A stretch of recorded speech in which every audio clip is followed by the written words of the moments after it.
kapuso, lagi po naming paalala, maging mas mabusisi kapag tumatanggap kayo ng mga kasama sa bahay. Sa Davao City, isang bata ang dinukot umano ng kanyang yaya ng 2 linggo pa lang sa trabaho. Naaresto ang suspect na una umanong humingi ng 1 milyong pisong ransom money. Makibalita tayo kay Rial Soroche ng GMA Davao.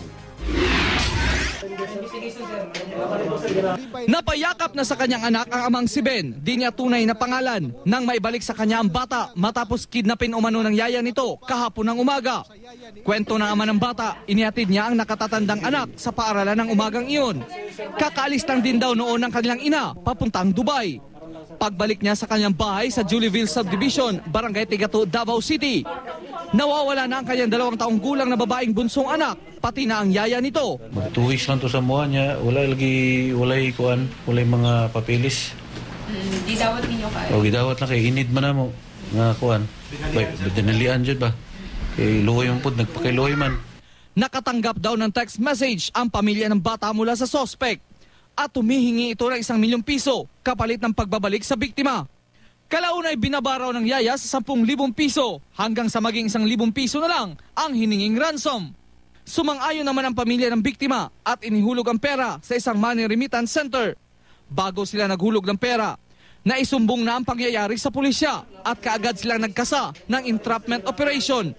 Matapos kunin ng suspect ang ransom money sa remittance center sa Island Garden City of Samal sa Davao del Norte, dinala nito ang bata sa Sasa Wharf kung saan nag-abang ang pamilya ng biktima.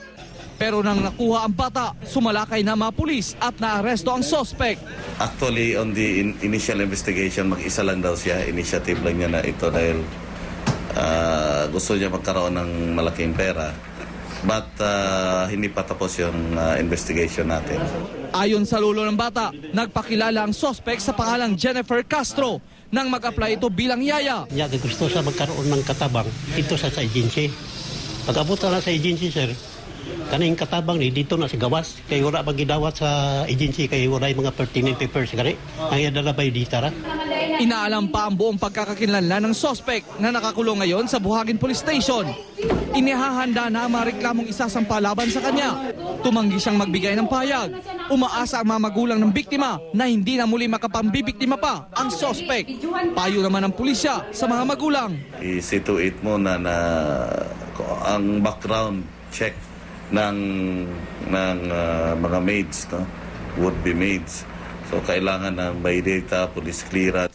Rial Soroche, Nagbabalita, Pilipinas.